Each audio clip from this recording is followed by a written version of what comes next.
এখন বিদ্যালয়ৰ ছাত্ৰ ছাত্ৰীসকলে শিক্ষাগুৰুসকলৰ সহযোগত অনুষ্ঠিত কৰা বাতৰণাতে যথেষ্ট সমাদৰ লাভ কৰিছে। কছাৰীহাট হাইস্কুলৰ সেউতি পৰিৱেশ সংঘৰ সদস্যসকলে 3 পৰা 5 ডিচেম্বৰলৈ পৰিৱেশক লৈ বিভিন্ন কাৰ্যসূচী অনুষ্ঠিত কৰে। ইয়াৰ পিছতে 10 ডিচেম্বৰত এখনি বাতৰণাত অনুষ্ঠিত কৰে। 3 ডিচেম্বৰৰ পৰা বিভিন্ন সজাগতামূলক কাৰ্যসূচীৰ পিছত 5 ডিচেম্বৰত বিদ্যালয়ত এখনি সজাগতামূলক সভা অনুষ্ঠিত হয়। বিদ্যালয়ৰ প্ৰধান শিক্ষকে উক্ত সভাৰ আদৰণি ভাষণ দিয়ে। সভাত বিশিষ্ট ব্যক্তি হিচাপে অংশগ্ৰহণ কৰে ডক্টৰ সঞ্জয় পাটগিৰি, ডক্টৰ দীপাংকৰ শইকীয়া আৰু চান্দমাৰী হাইস্কুলৰ সহশিক্ষয়িত্ৰী ৰিঞ্জুমণি বৰুৱাই। সহশিক্ষক ইমদাদ আলীয়ে পৰিৱেশ সংৰক্ষণৰ বিষয়বস্তু হিচাপে লৈ ৰচনা কৰা নাটকখনৰ আঁত ধৰে সহশিক্ষয়িত্ৰী বুলবুলি কলিতাই। শব্দযন্ত্ৰত আছিল সহশিক্ষক মৌচুম মিত্ৰ বৰদলৈ।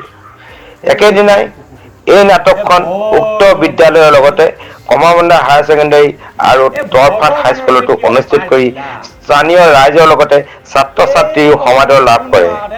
সমগ্ৰ কাৰ্যসূচীত বিদ্যালয়খনৰ প্ৰধান শিক্ষক প্ৰশান্ত কুমাৰ ডেকা, সকলো ছাত্ৰ ছাত্ৰী, শিক্ষাগুৰু আৰু কৰ্মচাৰীসকলে সহযোগিতা আগবঢ়ায়। জয়প্ৰসাদ গুপ্তাৰ report, north east news India, Golaghat. বহুত দূৰৰ পৰা আহিছে। এই গছজোপাৰ তলতে অকণমান জীয়াই মই গছজোপা কাটিব লাগে। তই কি কোৱা হে বোপা? তুমি গছজোপা কিয় কাটিবা? মোক ঠিকাদাৰে অৰ্ডাৰ দিছে, মই গছজোপা কাটিব লাগে। তই ইয়াৰ পৰা যা। নহয় বোপা, তুমি অকণমান কথাটো ভাবিবলৈ চেষ্টা কৰাচোন।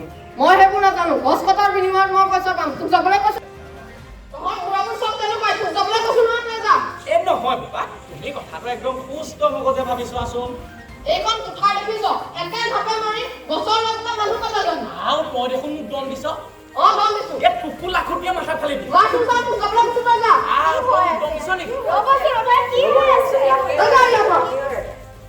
মই এই গছজোপা কাটিবলৈ লৈছো। এই বুঢ়াটোৱে গছজোপা কাটিবলৈ নিদিয়ে। নাই নাই, তুমি গছ কাটিব নোৱাৰা। মোক ঠিকাদাৰে অৰ্ডাৰ দিছে, মই গছ কাটিব লাগিবই। তুমি জানানে গছ কটাটো এটা ডাঙৰ অপৰাধ? মই গছ কাটিমেই, মোক ঠিকাদাৰে অৰ্ডাৰ দিছে। তুমি জানানে গছ কটাটো আইনমতে দণ্ডনীয়? মই সেইবোৰ নাজানো। গছ কটাৰ বিনিময়ত মই পইচা পাম, মই গছ কাটিমেই। তুমি গছ কাটিব নোৱাৰা। তুমি জানানে গছ কটাটো এটা ডাঙৰ অপৰাধ? মই সেইবোৰ নাজানো। তোমালোক মোক কোন ইয়াত উস্তাদি বুজাবলৈ? ছাত্ৰ ছাত্ৰীজনী পঢ়িবলৈ যোৱা তোমালোকক। মোৰ নাম পূৰ্ণেশ্বৰ হাজৰিকা। মই কছাৰীহাট উচ্চ মাধ্যমিক বিদ্যালয়ৰ সহকাৰী প্ৰধান শিক্ষক। আজি কেইদিনমানৰ আগৰ পৰা আমাৰ বিদ্যালয়ত এটা বিশেষ অনুষ্ঠান হৈছে। কেইবাটাও কাৰ্যসূচী আমি গ্ৰহণ কৰিছোঁ। সমগ্ৰ শিক্ষা আঁচনিৰ অধীনত আমাৰ ছাত্ৰ ছাত্ৰীসকলৰ মাজত পৰিৱেশ সজাগতা সৃষ্টি কৰিবৰ কাৰণে বিভিন্ন কাৰ্যসূচী গ্ৰহণ কৰা হৈছিল। তাৰ ভিতৰতে আছিল বাতৰণাত। আমাৰ বিদ্যালয়ৰ সহকাৰী শিক্ষক, জ্যেষ্ঠ শিক্ষক ইমদাদ আলী ছাৰ আৰু বুলবুলি কলিতা, মৌচুম বৰদলৈ, এই 3গৰাকী শিক্ষকৰ সহযোগত ছাত্ৰ ছাত্ৰীসকলৰ মাজত পৰিৱেশ সজাগতা সৃষ্টি কৰিবৰ কাৰণে বাতৰণাত প্ৰস্তুত কৰা হৈছিল। আৰু এই নাটকখন পৰিচালনা কৰিছিল বিদ্যালয়ৰ জ্যেষ্ঠ শিক্ষক ইমদাদ আলী ছাৰে, আৰু কথা পৰিচালনা কৰিছিল বুলবুলি কলিতা বাইদেউ, আমাৰ কাষতে আছে। আৰু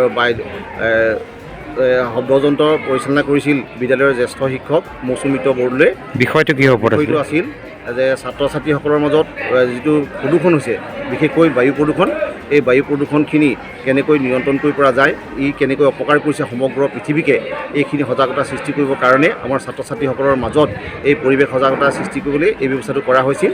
আৰু প্ৰথমে আমাৰ বিদ্যালয়তে এই নাটকখন কৰা হৈছিল, আৰু তাৰপিছত কমাৰবন্ধা উচ্চতৰ মাধ্যমিক বিদ্যালয়, কমাৰবন্ধা তাৰ লগতে দৰফাট উচ্চ মাধ্যমিক বিদ্যালয়ত এই অনুষ্ঠানটো কৰা হৈছিল। আৰু তাত যথেষ্ট সহায় সহযোগ আমি পাইছিলোঁ ছাত্ৰ ছাত্ৰীসকলৰ মাজত আৰু শিক্ষক শিক্ষয়িত্ৰীসকলৰ মাজত।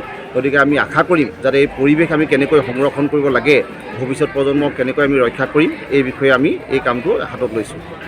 ধন্যবাদ।